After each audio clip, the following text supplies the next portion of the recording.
Thomas Button. Sir Thomas Button, died April 1634, was a Welsh officer of the Royal Navy, notable as an explorer who in 1612 to 1613 commanded an expedition that unsuccessfully attempted to locate explorer Henry Hudson and to navigate the Northwest Passage. Early life.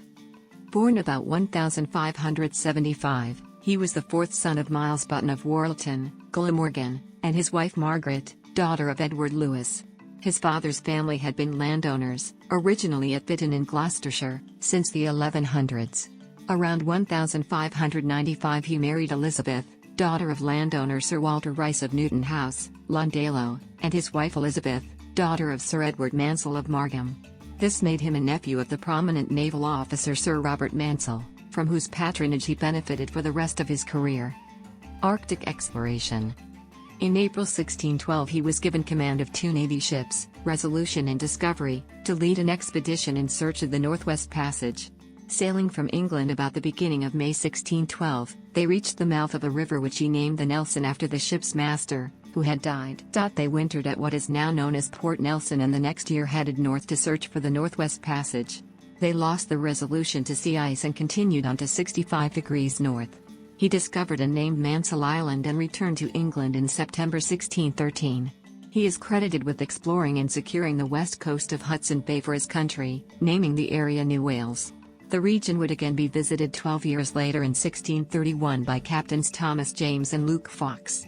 Supposedly, upon discovering a cross erected by Button at Port Nelson, Captain Fox christened the shore north of the Nelson River as New North Wales and all the lands south as New South Wales.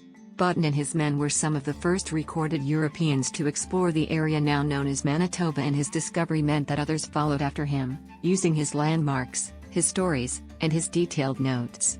The first maps of areas near Hudson Bay were struck from his explorations and from those of his predecessor, Henry Hudson. Later life. On his return, he was appointed Admiral of the Irish Coasts in command of the Irish Squadron, and on August 30, 1616 was knighted by the Lord Deputy of Ireland. Despite his standing in the Navy, his subsequent career was marked by prolonged quarrels with the Admiralty, wrongs being committed on both sides, resulting in the end with him in ill health, being stripped of his post as admiral and left effectively bankrupt. He was buried on April 8, 1634 at the Church of St. Margaret's, Westminster, survived by his wife and 5 of their 7 children. He left no will, and his Welsh lands passed to his eldest son, Miles, who had to mortgage them to meet his father's debts. After waiting 3 years, his widow received £650, equivalent to about £98,000 in 2015, from the government in settlement of pay and expenses he was owed.